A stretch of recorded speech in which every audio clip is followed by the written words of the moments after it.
Pois bem, gente, vamos dar continuidade a essa nossa segunda parte da nossa disciplina de saúde pública, saúde coletiva, saúde pública, voltado à história de saúde pública no Brasil. Como estávamos vendo na aula anterior, a parte, né, de CAPS, as caixas de aposentadoria e pensão, né, diante da lei Eloy Chaves. Como eu falei para vocês, são pontos específicos importantes para que vocês possam anotar no caderno, tá bom? Então, dentro dessa história das políticas de saúde no Brasil, nós temos a crise dos anos 30, da era Vargas, Getúlio Vargas, intensifica a industrialização e urbanização. Surgem empregos e crescimento rápido para as cidades. Então, nesse caso aí, a gente já começa a ter aí esse período de industrialização, essa questão de trabalho, né? Uma, entre aspas, preocupação com a saúde do trabalhador. Regulamentação da Justiça do Trabalho e homologação da consolidação das leis trabalhistas, CLT. Transição demográfica, aumento da expectativa de vida, predomínio das doenças da pobreza e endemias rurais. Política de saúde, substituição do CAPS por IAPS.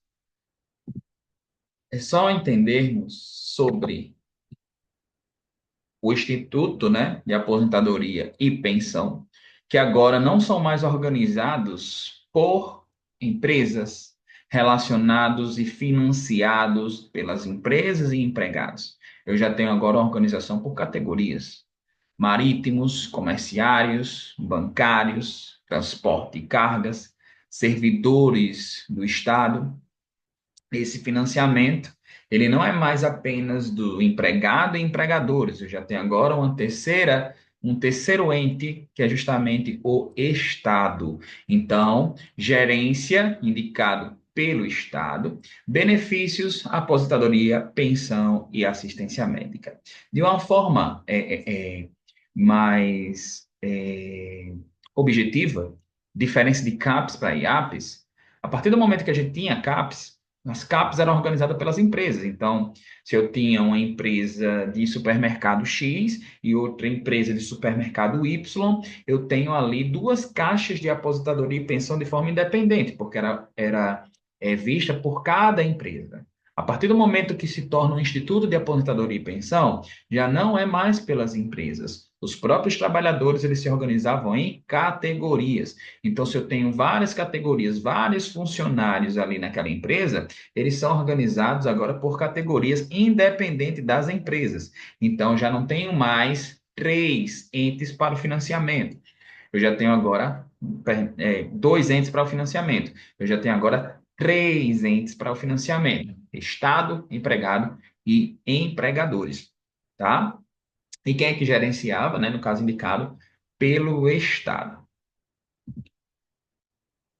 Período de 30 a 60, 1930. Olha, mais uma data extremamente importante dentro da história das políticas de saúde no Brasil. 1930, e cria-se o Ministério da Educação e Saúde Pública. Então, o Ministério da Saúde que nós temos hoje, quando ele foi criado, antes da sua criação independente, ele era vinculado ao Ministério da Educação. Então, após, né, 1930, então em 1953, aí sim que desmembrou o Ministério da Educação e o Ministério da Saúde. Então, a sua criação específica, independente de 1953. Falo sobre essa data porque é uma data específica, uma data da criação do Ministério da Saúde, então é extremamente importante, tá? Período de 64 a 80, nós temos aí o regime militar. Todas as vezes quando vocês escutarem sobre o regime militar, entenda que foi, na verdade, um dos períodos mais precários para a saúde pública, precários para a saúde, porque era um regime autoritário, onde o governo autoritário e centralizador, então todos os recursos eram voltados para armamentos, parte bélica. Então a saúde ela realmente teve aí um declínio enorme em relação aos seus investimentos em relação ao governo, tá? Urbanização e industrialização crescentes, criação do SUCAM, né, controles de endemia, promoveu a unificação dos IAPs em 1966 em NPS, Instituto Nacional de Previdência Social. uniformizou e centralizou a Previdência Social. Aí você pode me perguntar, professor, por que que o IAPS não deu certo? Entenda bem, a partir do momento que não deu certo, né, não por conta das categorias, então cada categoria tinha o seu instituto de aposentadoria, seria mais unificado, mais centralizado, formar um instituto nacional, onde não existiria aí mais essa questão de categorias, onde o governo ele vai ter aí, vai ser o detentor dessas medidas nesse instituto. Então ele vem e uniformiza, centraliza a Previdência Social em um único instituto, que é o Instituto Nacional de Previdência Social, o INPS. Em 1977 é criado o INAMPS, Instituto Nacional de Assistência Médica da Previdência Social, né, em relação a todos os trabalhadores. Professor, INPS qual a diferença de INPS para o INAMPS? Na verdade, antes da criação do INAMPS, o INPS ele tinha que cuidar da previdência social, ele tinha que cuidar da assistência social, além disso, da assistência médica, né? Tudo isso incluso na Seguridade Social. A partir do momento que existia muita coisa para que o INPS tinha que resolver, foi criado o INAMPS, ou seja, a parte de assistência médica deveria ser desvinculada ao INPS. Então, o INPS chegou e fez da seguinte forma: INPS só vai cuidar da parte de assistência previdenciária, tá? Voltada, né, à parte de previdência social também. Em relação ao INAMPS, fica a assistência médica. Então, ele só desmembrou. INPS antigamente tomava conta de tudo. Viu que era muita coisa para ser feita, muita coisa para ser resolvida em um único instituto. Então foi feito o INAMPS para cuidar da assistência médica e desmembrar da parte de previdência social e de assistência social. Tá bom? Então a diferença é essa. Fortalecimento da relação Estado e segmento privado, privatização das ações curativas, pagamento por quantidade de atos médicos, lucro e não pensavam na saúde. Por que que o INAMPS não deu certo? A gente precisa entender que o INAMPS não tinha controle algum, né? Os médicos, a parte de serviços era totalmente aleatório. Então, muitas empresas privadas, elas acabavam usufruindo desses serviços para lucrar. Então, o Inampes ele quebrou, vamos dizer assim, porque ele não conseguiu se sustentar, porque essas ações curativas, elas totalmente caras e, consequentemente, os trabalhadores, né, eles contribuíam, mas chega um tempo que essa demanda, essa assistência, ela estava ficando com um custo muito alto, então não tinha como ela se manter. Por isso que, de fato, ela acaba quebrando, né? A Inampes ainda ficou por muito tempo, até mesmo depois da criação do SUS, mas ela não teve como se sustentar, visto que o SUS, ao ser criado, vocês vão ver lá na frente, tem uma direção única, então não existe mais a questão do Inampes, tá bom?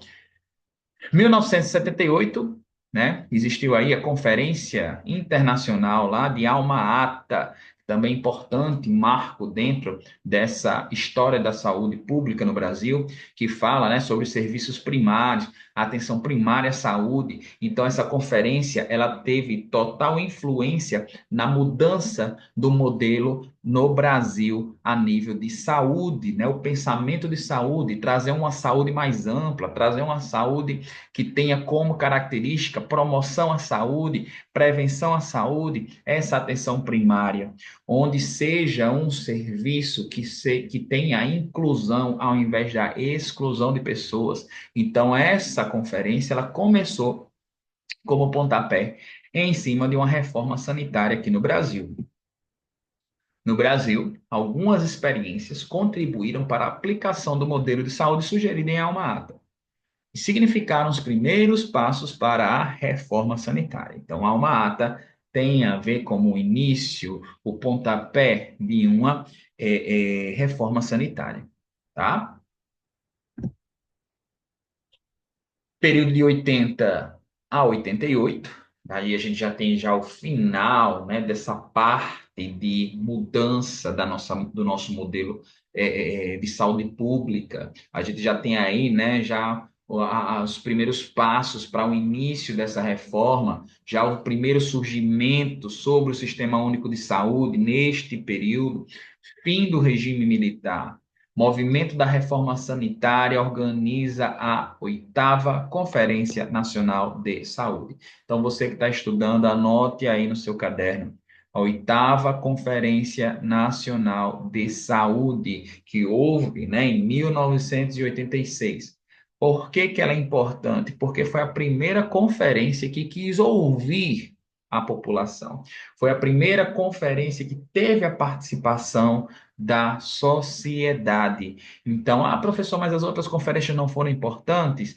Foram, mas essa em especial foi a primeira que teve a participação efetiva da sociedade, para que houvesse uma mudança de mentalidade, para que pudesse ter aí um modelo que substituísse um modelo hospitalocêntrico, um modelo ultrapassado, um modelo assistencial, um modelo sanitarista, para que tivesse um modelo alternativo, que é justamente isso que propõe o SUS. Então, nós temos aqui a nossa reforma sanitária, movimento de professores, pesquisadores e intelectuais da saúde, cujos estudos criticavam o sistema de saúde existente.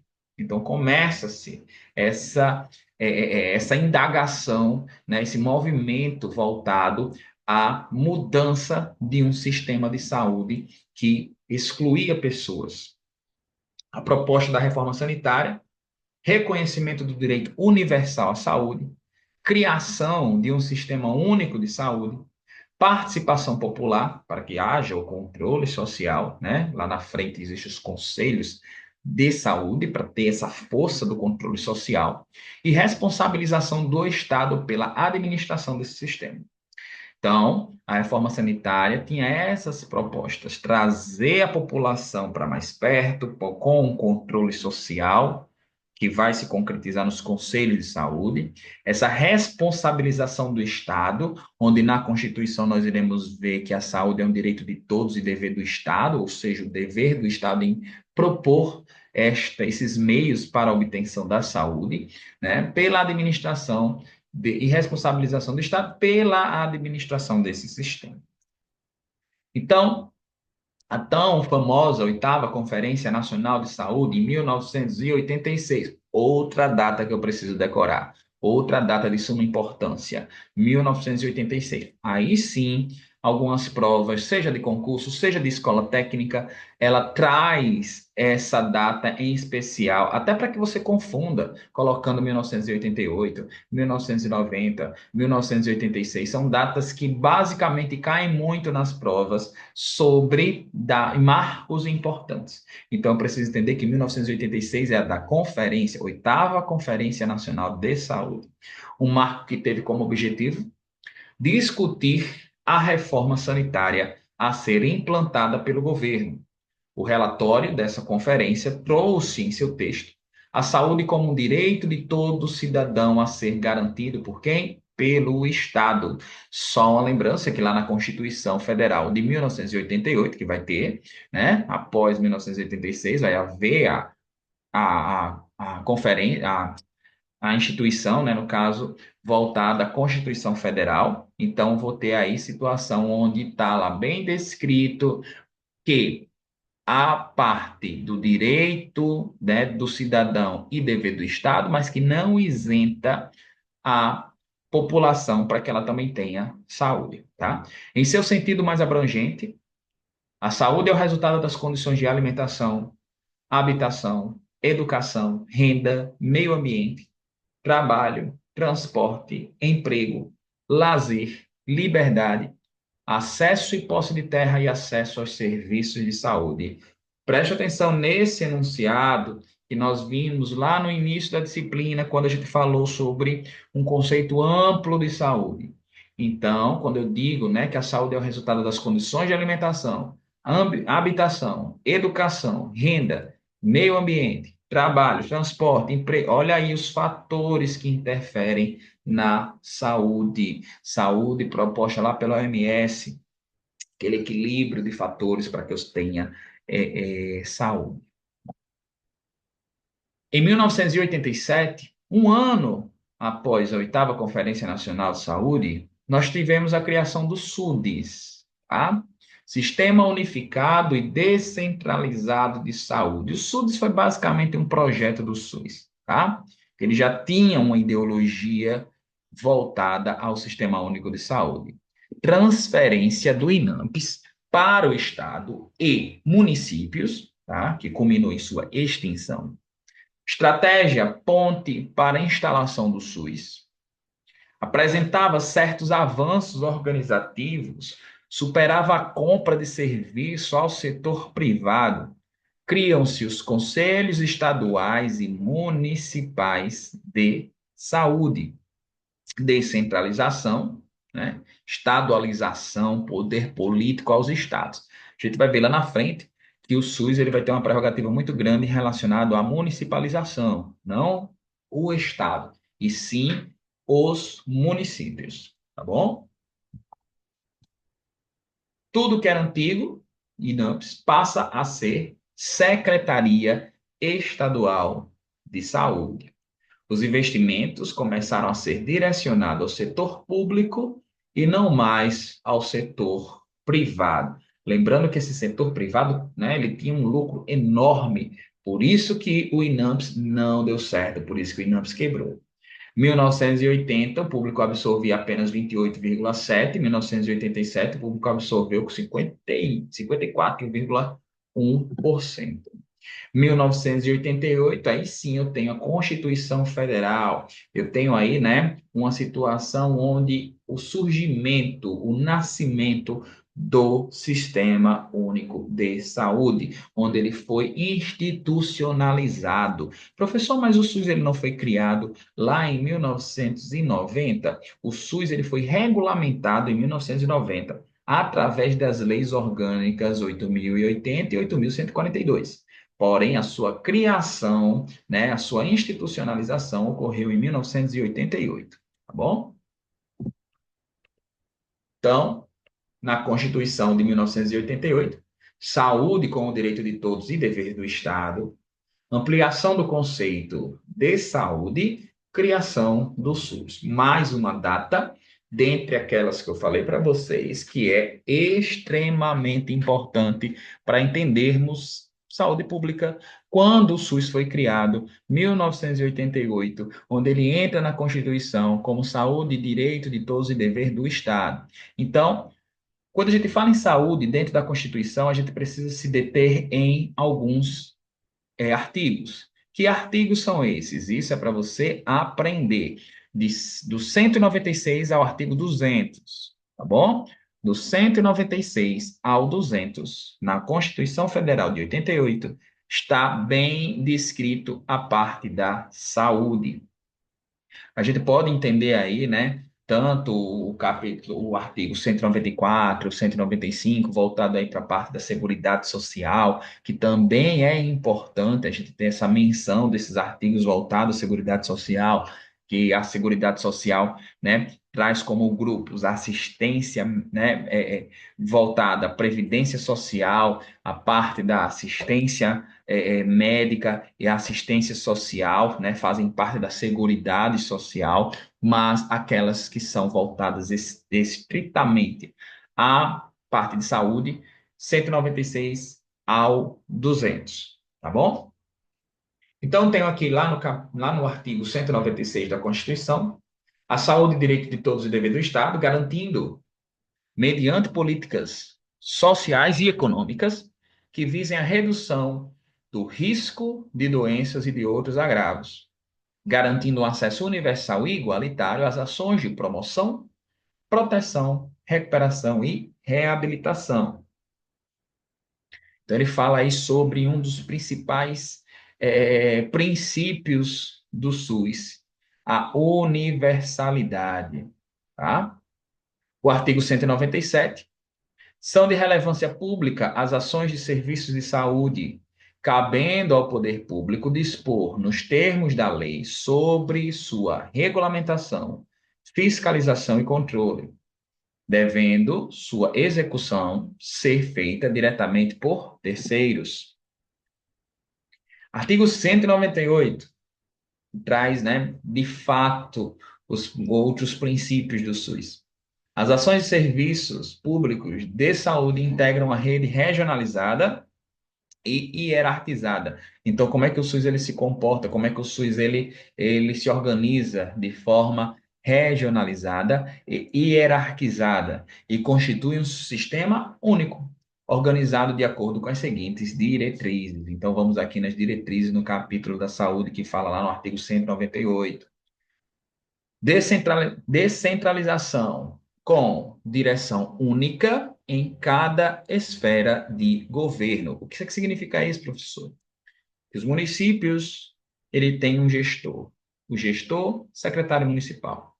Estado, secretário estadual de saúde. Parte nacional, ministro da saúde. Então, cada esfera governamental tem a sua direção única e eles são independentes. Consequentemente, eles precisam ter aí, né, a sua organização em saúde.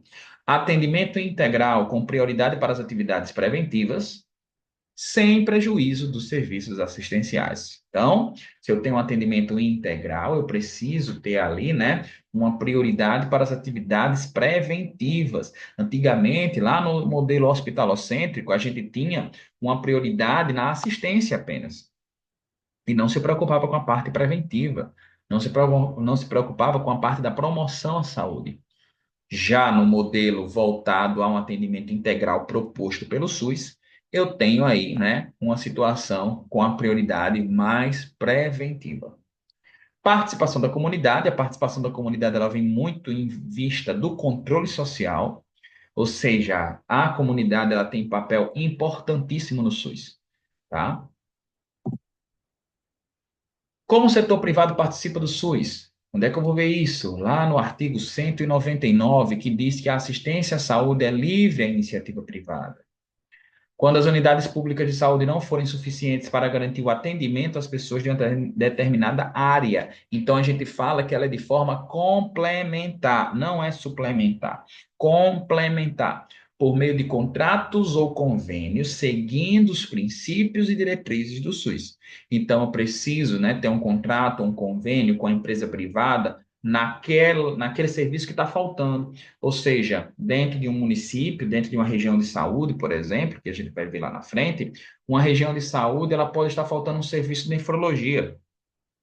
Então, se tiver, por exemplo, um serviço privado naquela região de saúde, podem ser feitos contratos, convênios, para ter esse serviço garantido àquela população. Bom, então a iniciativa privada ela pode fazer parte em caráter complementar. Quando eu falo complementar, eu estou falando em completar aquilo que está faltando. Tá bom? Tem, claro, evidente prioridade para as instituições filantrópicas e sem fins lucrativos. Então, dou uma prioridade. Não significa dizer que se houver um contrato ou convênio com uma empresa com fim lucrativo, pode, mas ela não é prioridade. Que fique bem claro. Proíbe a comercialização de órgãos e hemoderivados. Artigo 199. Já no artigo 200, eu falo sobre as competências relacionadas ao SUS, tá bom? Lá no 200. Então, o que é que o SUS tem como competência? Controlar e fiscalizar procedimentos, produtos e substâncias de interesse para a saúde e participar da produção de medicamentos, equipamentos imunobiológicos, hemoderivados e outros insumos. Executar as ações de vigilância sanitária e vigilância epidemiológica, bem como as de saúde do trabalhador. Ordenar a formação de recursos humanos na área de saúde. Participar da formulação de políticas e da execução das ações de saneamento básico. Incrementar em sua área de atuação o desenvolvimento científico e tecnológico. Fiscalizar e inspecionar alimentos, compreendido o controle de seu teor nutricional, bem como bebidas e água para consumo. Participar do controle e fiscalização da produção, transporte, guarda e utilização de substâncias e produtos psicoativos, tóxicos e radioativos.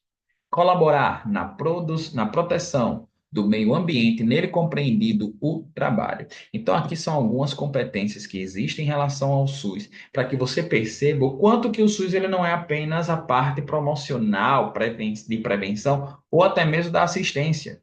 O SUS como um todo tem esse papel de fiscalizar, tem esse papel de controlar, tem esse papel de participar em outras instâncias que não sejam diretamente ligadas à saúde, como, por exemplo, o meio ambiente. O meio ambiente ele precisa colaborar. Então, por isso que existem instâncias, né? A gente vai ver, existem as comissões intersetoriais, onde não são comissões voltadas apenas para a área da saúde, existe uma parceria dentro da parte do SUS para que ele possa comandar, né? Para que ele possa, de fato, ter essa vivência em outros aspectos. Por isso, quando eu falo que quando a gente diz saúde, a saúde ela não é apenas biológica, a saúde ela tem interferências em vários outros setores. Então, o SUS, como Sistema Único de Saúde, SUS, ele entra como um novo sistema de saúde, tá? Sistema único, envolve todas as atividades da atenção à saúde. Então, foi criado, prestem bem atenção, ó, pela Constituição Federal de 1988, regulamentado pelas leis 8.080 e 8.142. Essa lei 8.142, ela é a lei complementar da saúde, com a finalidade de alterar a situação de desigualdade na assistência à saúde da população, tornando obrigatório o atendimento público a qualquer cidadão, sendo proibidas cobranças de dinheiro sob qualquer pretexto.